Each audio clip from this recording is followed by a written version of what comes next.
And welcome back to Washington Commanders Insider. Today we're talking about OTAs. We're going to be talking about what Jayden Daniels had to say, Kliff Kingsbury, Dan Quinn, and also too the biggest observations from day one of OTAs. And so before we go ahead and we jump into it, I first want to remind you to hit that subscribe button, just like Jayden Daniels is going to be hitting Terry McLaurin and Deebo Samuel for lots of touchdowns this upcoming season. And so in exchange for hitting that subscribe button, I'm going to give you nothing but daily content around the Washington Commanders. And so make sure you hit that like, you hit that subscribe, and you join the Washington Commanders Insider family as we talk nothing but Washington Commanders football. And so with that being said, let's go ahead and let's jump into it as we are talking about the OTAs. And so this is super exciting here as we are now 99 days away from the season starting. And this is huge because this is phase 3 now before we get ready to jump into the training camp and everything else. And so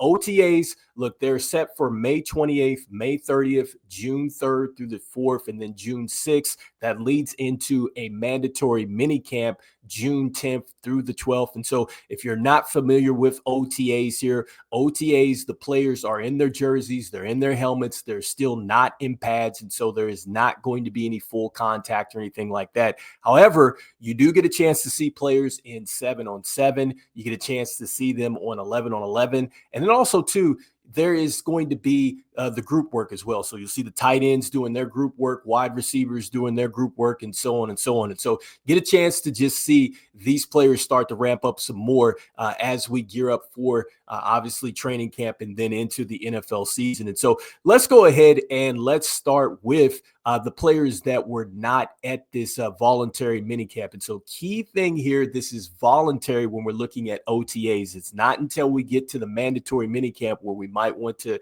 really start to be concerned here, especially for a guy like Terry McLaurin, who is got that extension pretty much looming here. So Terry McLaurin was not here at the OTAs. Marshawn Lattimore was not there. And also too, Laramie Tunsil was not there as well. And so not a big deal. Dan Quinn does talk about that, and so we will talk about that here in the moment. So they were not there. And so next, as far as notable things that happened here in day one, and so I did see that Trey Amos, I guess, got a pick, and so that was good to see, along with Jeremy Reeves, who got a pick as well in a 7-on-7 action here. So I saw that that was tweeted out. And so look, Trey Amos is a player that I definitely think is going to certainly be a big impact player for the Washington Commanders from day one. I do envision that he's going to earn that starting job at the cornerback position. We'll see what happens, but it's a great sign to see that Trey Amos is getting off to a great start like this in day one of OTAs. We've been talking about how well he looked at the rookie minicamp, and so this is great to see that he's taking a huge step forward. And then also too, look, Jeremy Reeves getting a pick as well. I think that anytime you're talking about your secondary being optimistic like that, that is certainly going to help your football team. So I love that early on. So I think that that is a notable here in day one. And so next, let's move into Jayden Daniels and what Jayden Daniels had to say here. And so he had a presser after the practice here. And so with Jayden Daniels, the first point that he made is he was talking about getting on the same page with everybody. And this is what OTAs are all about. This is what the rookie mini camps are all about. And this is why it's been huge that Jayden Daniels doesn't necessarily have to be here. And he didn't have to be around the rookies at the rookie mini camps and stuff like that. But the fact that, you know, you have the core veterans that have already come back and they're starting to put in this work like this, like, I just love it when you're talking about getting on the same page and really building the chemistry. I think that that is really the biggest step, aside from all the things that you can do, is really getting on the same page early, because you know the challenges that are ahead for this team. We've talked about it with the schedule. You know, we've talked about it with teams really looking to go after the Washington Commanders or whatnot this season. And so the fact that he's talking about getting on the same page, I love that, you know, when you're talking about your star quarterback here in year 2. And next, I thought it was funny, but he really debunks the whole theory about him getting bigger. And so I haven't talked about it on this show, but there's several articles out there talking about his physique and how he looks, and talking about how he's kind of beefed up or whatnot. But Jayden Daniels looks like he's in some great shape. And I thought it was funny because he was like, look, man, I'm just working out there. And so he didn't go into, the metrics or anything like that. But clearly, Jayden Daniels looks like he's in shape. I'm not wanting to go out there and say that he's looking huge or anything like that. But still, you just love the fact that he was joking around there. And so the personality is there with Jayden Daniels, just like it was a season ago. And so next up, one of the things that he talked about here is they were asking him a question about, the biggest thing, I think, with him and Debo and stuff like that. And so he didn't want to give out too much information or secrets. But one of the things that he mentioned was just talking about seeing coverages the same. And so I think that is huge when you're talking about the additions of Jalen Lane and then Debo Samuel. I think that's what it's all about for a quarterback wide receiver relationship to really work and for the team to take off. It is all about understanding those concepts, understanding, okay, this is what my quarterback likely is thinking in these scenarios. If they're seeing this type of coverage, I'm coming off with this type of leverage and things like that. It's all comes down to a science. And so, yes, it is the point of lining up and playing football and just playing, but those things are absolutely something that certainly factors in at the National Football League. And so, or in the National Football League, at this level. And so this is something that you love to hear. Just you get a chance to hear, I think, a little bit of the mind of Jayden Daniels and just how he's processing things and stuff like that, which I think really makes him special. And so next, look, they talk about, or he talks about, just going out there and having to prove himself each season. And so I love that with Jayden Daniels, the fact that he has not gotten to a point where he feels like he doesn't have anything to prove. And I think that this is why I think he's poised to take a step forward here in year two, which we're going to talk about that in a moment. But really just taking that outside noise, minimizing that, and focusing on getting better. And so all the things that Jayden Daniels is talking about, it just sounds like he's taking another step forward as a leader. And I think that his preparation, you get a chance to just understand how he takes his preparation. And so I love that with Jayden Daniels. This is why I think that we're in a terrific spot with this football team early on here in the first day of OTAs. And so next, let's talk about Kliff Kingsbury and what Kliff Kingsbury had to say. And so I thought that his interview was great. And the first thing that Kliff Kingsbury talks about is they ask him, okay, you had a chance to move on, perhaps maybe look at some head coaching positions and stuff like that. Obviously, he decided to come back. But one of the things he talks about is he's talking about Dan Quinn, and he's talking about really how he's built the foundation and how he's built this culture. And that's what he wanted to come back and continue to build. And so you love that just goes into, just how this team has changed. And just as a fan, how much it's changed from top to bottom.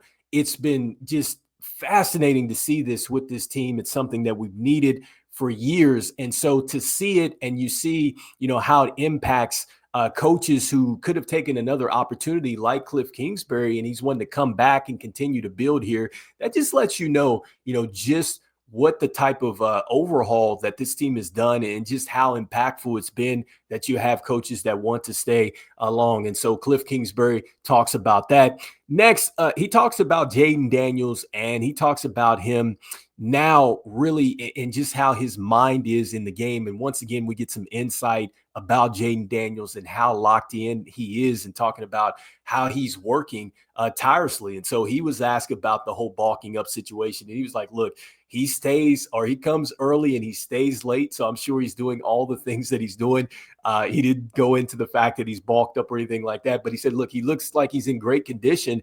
And he talks about, how Jayden Daniels, they text, he calls and everything else. And like, if Jayden Daniels sees something, he's certainly going to let you know. And here's a guy that's always thinking about football. And so next, the biggest thing that he was asked about is this year two growth for Jayden Daniels, this offense and everything else. And he was talking about, he does expect Jayden Daniels to take a step forward. He feels like, with the organic growth that we're going to see from Jayden Daniels, like you can already kind of hear it in just the things that Jayden Daniels is talking about. But he's talking about him too being more comfortable now in the offense and just being the type of player now that he doesn't need the coaches to go out there and correct people and put them into the right places and stuff like that. Jayden Daniels is doing that. And he's talking about how now, just understanding where his footwork needs to be, understanding check downs and things like that, like taking full ownership now is what Jayden Daniels has gotten. So I think that we saw that obviously in year one, but it sounds like that he's taking a step forward here in year two. And so that is point number one as to why we should really anticipate Jayden Daniels taking a step forward. And lastly, I think one of the things that he says that I get really excited about with Jayden Daniels is he was like, look, his arm strength, it looks like it's gotten even better from last season. And so when you're talking about strength, I love to hear that. And so the understanding of the offense, and then the fact that Kliff Kingsbury, your offensive coordinator, is saying that you look like your arm has gotten stronger in a year.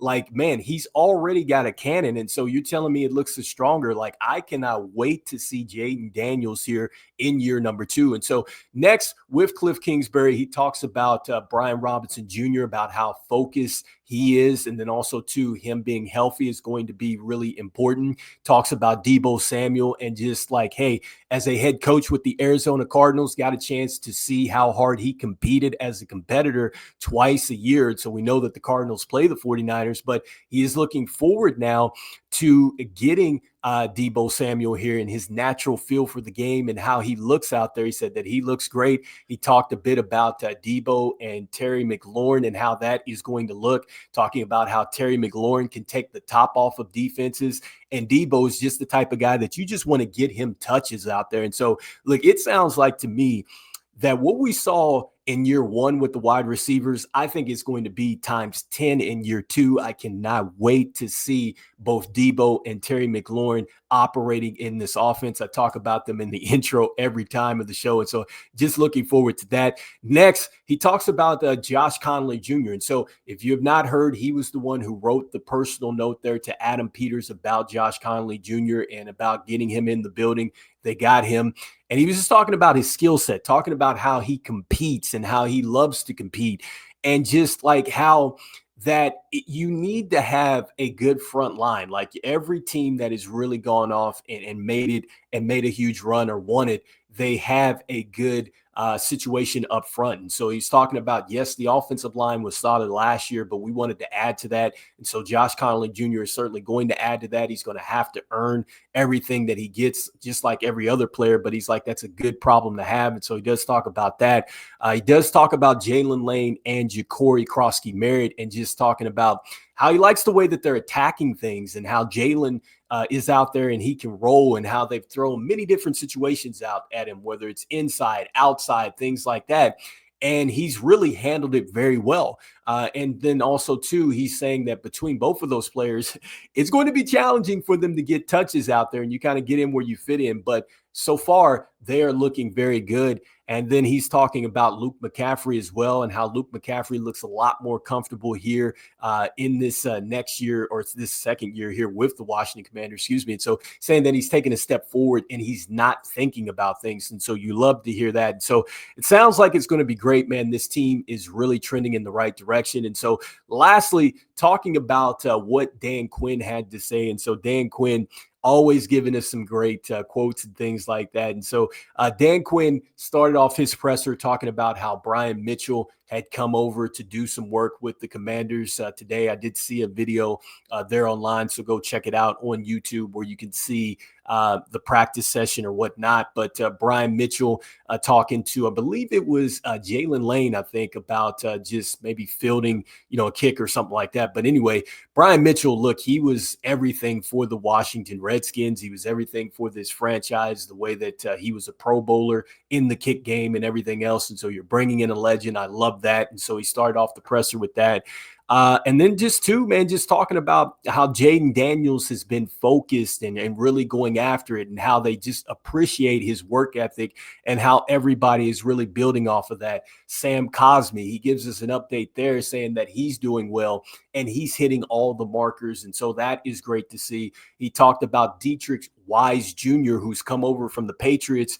And he talked about how he came with a high recommendation. And so you love to hear that, coming over from the Patriots. Obviously, we know who he played for. And so I think that discipline is going to come to the Washington Commanders, a team that's already disciplined. But I think that's going to help us. He does talk about just his ability to play the run. So I think that is going to be good there. And then next, he talks about also, too, just the improvement of the staff and how they're looking to try to always continuously get these players better. That is what really keeps them up at night. And so you love to hear that, talking about ways to improve and things like that. And lastly, I love where he's asked about, now that you're the hunter, and he stops the person who asked him that. And so whoever the reporter was, he stops him and says, no, we are the hunters. We always keep that mindset that we are the hunters out there. And so I love that. I love to hear that from Coach Dan Quinn going into this next season, because we know it's tons of anticipation around the Washington Commanders. And so the fact that you have Dan Quinn, who is telling you that, look, we're still going to go out there like we're the hunters. And so I love the mentality of this football team. It really goes into that saying, anytime, any place. And so you just see that with this team. And so anyway, you guys let me know in the comments here what you guys are thinking about OTAs. Once again, this is the beginning of OTAs. And so we got a chance to hear from Dan Quinn.